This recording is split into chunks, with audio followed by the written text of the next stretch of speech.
Pledge number 4. I shall regularly receive the sacraments of our faith, particularly the Eucharist and reconciliation, and bear witness to the power of God's grace in my life. I will explain first the importance and value of the sacrament of the Holy Eucharist before going to the sacrament of reconciliation. But before going to the explanation about the importance of the Holy Eucharist, it is good to ask the following questions as we reflect on pledge number 4. On the importance of the Holy Eucharist. As a member of Bukas Loob sa Diyos o BLD Covenant Community, are you aware that the Holy Eucharist is the source and summit of the Christian life? How important is the Holy Eucharist to you and to your family? Up to what degree have you grown in Eucharistic spirituality since the time you signed your covenant as a BLD member? It is important to refresh our knowledge and appreciation of the Holy Eucharist if we really want to grow in holiness and bear witness to the power of God's grace. So the first part of the appreciation of the Holy Eucharist is to go back to the Scriptures, especially on the foundation, why we have the Holy Eucharist now. The Lord Jesus said in John 6:51, 54, and 56, I am the living bread that came down from heaven. If anyone eats of this bread, he will live forever. He who eats my flesh and drinks my blood has eternal life, and abides in me, and I in him.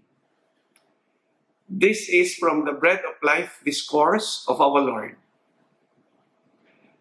According to St. John, there were 2 stages used by our Lord in teaching his followers regarding the Eucharist. The first is the stage of preparation, and the second is the stage of promise. And from these 2 stages from St. John, we can add the stage of fulfillment, which is found in St. Matthew, all from the sacred scriptures. The stage of preparation. Jesus prepared the minds of the people so that they might little by little accept his teaching on the Holy Eucharist. If we read chapter 6 of St. John, we find that he prepared the people by working a great miracle in their behalf. Thousands of people followed him in the desert, and for 3 days they were with him. They ran out of food, and Jesus asked Philip where they could buy bread for all these people to eat. Andrew told Jesus that there was a boy with 5 loaves of bread and 2 fish. Jesus ordered the bread and fish brought to him. He blessed the bread and fish and gave thanks to the Father in heaven, and ordered the bread and fish distributed to the people. All ate out of the 5 loaves and 2 fish, as much as they wanted. And after being satisfied, Jesus ordered his disciples to pick up the pieces of bread, and they were able to fill up 12 baskets. This miracle of the bread and fish caught the attention of the people. They acclaimed him as a wonder worker. But the intention of Jesus was to prepare their minds to accept the doctrine of the Eucharist that he was about to teach them. This is the stage of preparation that I'm referring to. The Lord Jesus did not teach them at once the importance of the Holy Eucharist, but allowed them to experience the multiplication of loaves and fish in order for them to be prepared of his teaching on the Holy Eucharist. After preparing the people about what they experience, we go to the stage of promise. What happened? The following day, the people were searching for Jesus. They found him in Capernaum, and Jesus told them, "You are looking for me because you ate bread and were satisfied. Work not for perishable, but for the lasting food which gives eternal life." From John 6, verse 26. Then the people said, "Give us this bread always." And Jesus said to them, "I am the bread of life. Whoever comes to me shall never be hungry, and whoever believes in me shall never be thirsty. I am the bread which came down from heaven." And what was the reaction of the people who heard this? First, the crowd. They were not interested in the teachings of the Eucharist. They were looking for food so that they may be satisfied once more. Second, the Jews. They murmured because Jesus said, "I am the bread which came down from heaven." They asked, "Is not this man the son of Joseph? Do we not know his father and mother? How can he say that he has come down from heaven?" And they refused to accept his teaching on the bread of life. The third group are the disciples. Like the Jews, they also questioned the statement of Jesus. They said, "This language is very hard. Who can accept it?" Because of this, many of the disciples withdrew from Jesus and no longer followed him. Finally, the fourth group, the apostles. When Jesus saw that many of the disciples abandoned him, he faced his apostles and asked, "Will you also go away?" The apostles also did not fully understand the words of Jesus, but they have faith in him. So Peter answered him in the name of all. He said, "Lord, to whom shall we go? You have the words of eternal life. We now believe and know that you are the Holy One of God." After all this, from St. John, from the Gospel of St. John, the stage of preparation, the stage of promise, we go to the stage of fulfillment. It is in St. Matthew where we find the fulfillment of what Jesus promised in St. John. St. Matthew brings to our attention the events of the Last Supper. At the Last Supper, Jesus took bread, said a blessing, and gave thanks. He broke the bread, gave it to his apostles, saying, "Take and eat. This is my body, which will be given up for you." Then he took a cup of wine and gave thanks and passed it to them, saying, "Drink this, all of you, for this is my blood, the blood of the covenant, which is poured out for many for the forgiveness of sins." And St. Luke adds, "Do this in memory of me." Through these words of Jesus, he instituted the greatest of the sacraments, the sacrament of the Holy Eucharist. He invited his followers to do the same, to celebrate it. Thus, we see the fulfillment of this great sacrament, this great sacrifice. It will go on and on. It will be always celebrated until the end of time. After carefully looking back on the scriptures about the Holy Eucharist, we go now to the Catechism of the Catholic Church on some teachings on the Holy Eucharist. First, the Eucharist is the heart and the summit of the Church's life, for in it Christ associates his Church and all her members with his sacrifice of praise and thanksgiving, offered once for all on the cross to his Father. By this sacrifice, he pours out the graces of salvation on his body, which is the Church.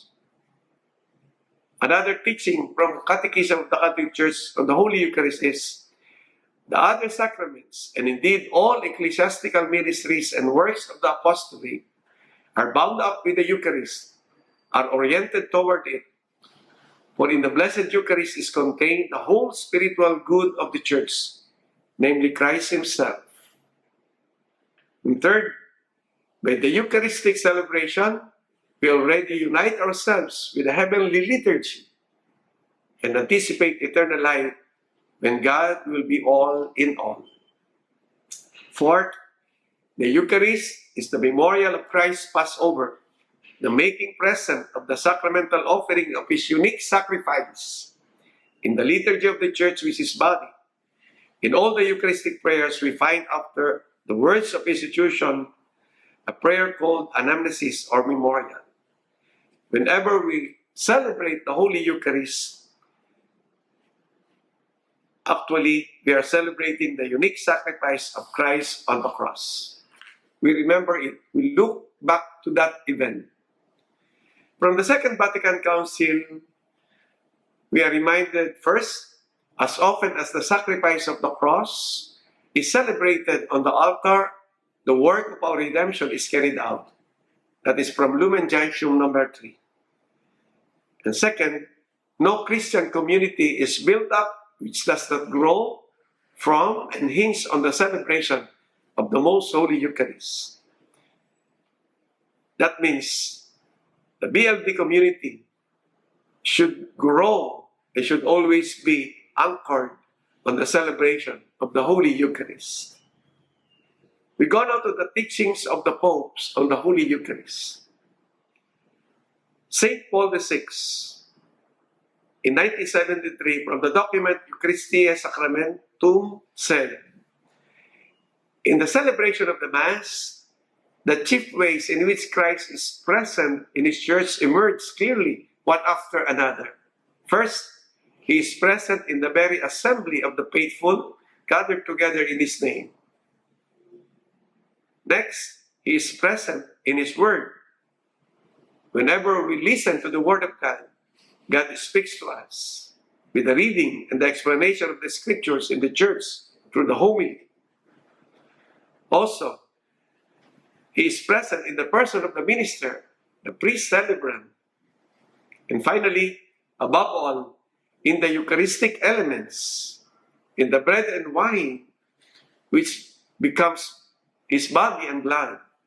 In a way that is completely unique, the whole and entire Christ, God and man, is substantially and permanently present in the sacrament. This presence of Christ under the appearance of bread and wine is called real, not to exclude the other kinds of presence as though they were not real, but because it is real par excellence. Real par excellence. That's the body and blood of Christ in the Holy Eucharist. Second reminder is from St. John Paul II in Ecclesia de Eucharistia. He said, the Eucharist is indelibly marked by the event of the Lord's passion and death, of which it is not only a reminder, but the sacramental representation. It is the sacrifice of the cross perpetuated down the ages. Whenever we celebrate the Holy Eucharist, the sacrifice in Calvary happens in our midst. Yes, that's how St. John Paul explains the importance of the Holy Eucharist. And third, from Pope Francis, he said, the Eucharist is Jesus who gives Himself entirely to us. The Holy Father said, to let ourselves be nourished by the bread of life means to be in tune with the heart of Christ, to assimilate His choices, thoughts, and behavior. Also, the Holy Father said, to live in concrete communion with Jesus through the Eucharist while on earth is already the beginning of our passing from death to life. And finally, about the Holy Eucharist, words from the saints on the importance of the Holy Eucharist.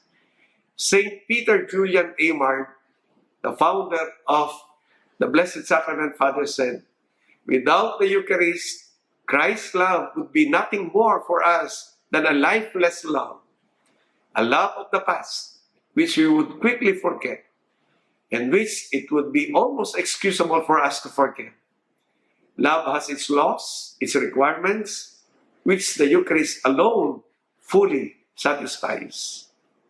Saint John Baptist de La Salle said, "The Eucharist is necessary to preserve the soul in the spiritual life of grace. For the soul is like the body, becomes gradually exhausted if care is not taken to repair its strength." Finally, San Padre Pio said, "Every Holy Mass heard with devotion produces in our soul marvelous effects, abundant spiritual and material graces, which we ourselves do not know." Those are the things that we should recall and remember always about the importance of the Holy Eucharist. We go now to the sacrament of reconciliation, the sacrament of confession, or sacrament of penance. Before we proceed to this important sacrament, I ask you, do you regularly approach the sacrament of reconciliation or confession? Do you believe always in God's loving mercy? We have to look deeper into ourselves in order to appreciate the sacrament of reconciliation.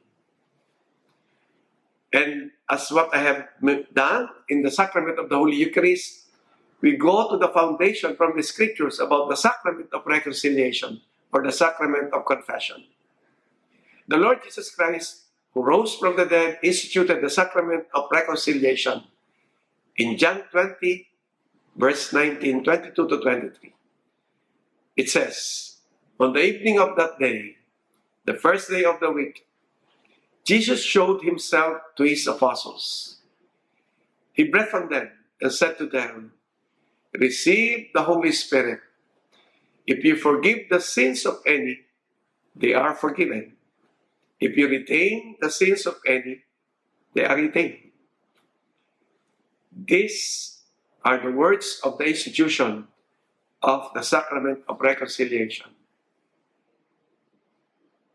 And we go now to the Catechism of the Catholic Church, which reminds us about the importance of the sacrament of reconciliation. First, those who approach the sacrament of penance obtain pardon from God's mercy for the offense committed against him, and are at the same time reconciled with the Church, which they have wounded by their sins, and which by charity, by example, and by prayer for their conversion.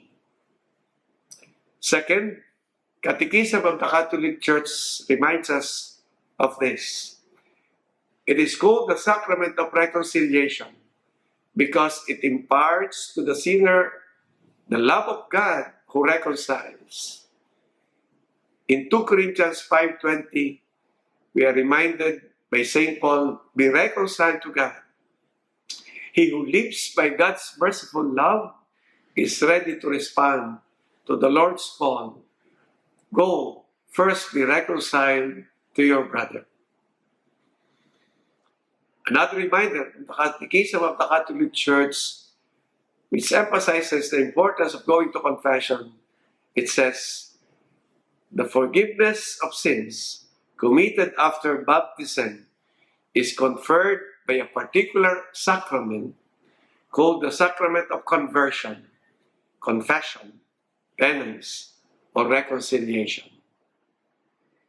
These are the reminders for us on the importance of the sacrament of reconciliation from the Catechism of the Catholic Church. Also, from the Catechism of the Catholic Church, I will share to you the spiritual effects and remind you of the spiritual effects of the sacrament of penance or reconciliation. They are the following. First, reconciliation with God by which the penitent recovers grace. That's the first very important effect whenever we go to confession. We are reconciled to God, the God whom we offended by our sins, by our misgivings. Second, reconciliation with the church.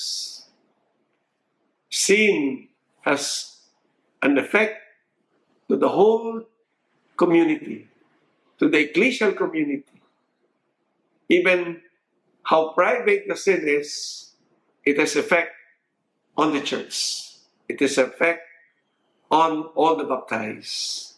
And so, whenever we approach the sacrament of confession, sacrament of reconciliation, we also receive the reconciliation with the church. Third, remission of the external punishment incurred by mortal sins. Remission, at least in part, of temporal punishment resulting from sin. Every sin that we commit has an equivalent punishment. But with the sacrament of reconciliation, with the confession instituted by our Lord Jesus Christ, whenever we approach this sacrament, we have remission of our punishment incurred in our mortal sins. Fourth, peace and serenity of conscience, spiritual consolation. We all experience this.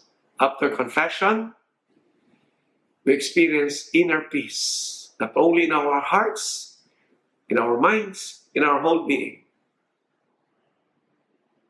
What a grace that God gives us whenever we approach the sacrament of reconciliation. And fifth, an increase of spiritual strength for the Christian battle.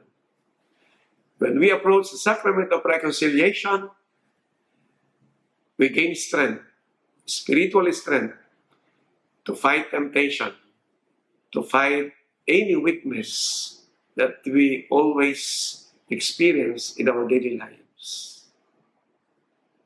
Our dear Holy Father, Pope Francis, reminds us, we are all sinners. We all need God's loving forgiveness. Jesus Christ is the face of the Father's mercy. These words of our dear Holy Father, Pope Francis, are very important in order for us to appreciate the importance of the sacrament of reconciliation, to approach confession every time we need to be reconciled with God and with the church. My dear sisters and brothers in the BLD community, as your community spiritual director, I pray that you will truly grow in holiness through the sacraments of the Holy Eucharist and sacrament of reconciliation. Do not miss the Mass, especially on Sunday. I appreciate you for your consistency, fidelity, faithfulness in approaching the Holy Eucharist. This is for your growth as members of the community. Encourage others to go to Mass regularly. Of course, it is also important to approach the sacrament of reconciliation whenever we need to confess, to approach this sacrament. It is full of graces, not only reconciliation with God, with the church, peace in our mind, serenity in our conscience, spiritual strength in our Christian battle. There are so many other effects of the sacrament of reconciliation. But I remind you, as you ask forgiveness for your sins in the sacrament of confession, be always ready also to forgive others. Be reconciled with fellow members of the community if you have some misunderstandings at times. May you always bear witness to the power of God's grace in your life through the Holy Eucharist and the sacrament of reconciliation. God bless all of you. O God, our loving Father, as we call upon your name, Listen to our voices as we sing our praises to you. Oh God, your amazing love never ceases, even when our love does. You are truly an amazing God.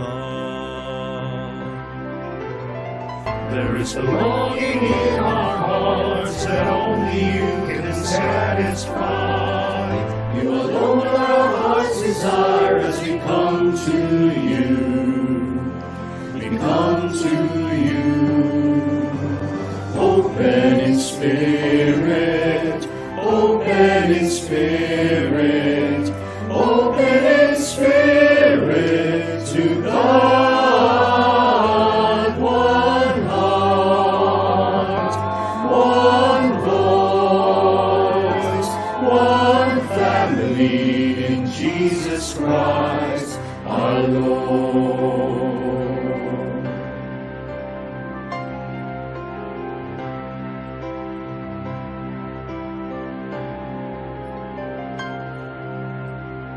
O God, Almighty Father, let your Spirit lead our way. Let your light shine all our days. Your mighty name we proclaim. You are the beginning that has no end. Let your power reign forever. Amen. There is a longing in our hearts that only you can satisfy. You alone are our heart's desire as we come to you. We come to you.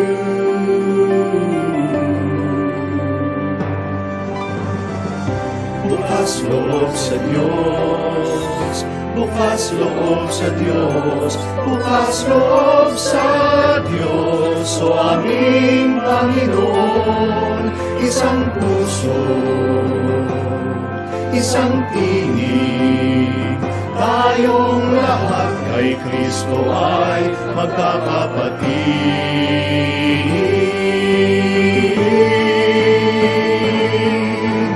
Open in spirit, open in spirit, open in spirit to God. One heart, one voice, one family in Jesus Christ our Lord. Open in spirit, open in spirit, open in spirit to God. One heart, one voice, one family in Jesus Christ our Lord.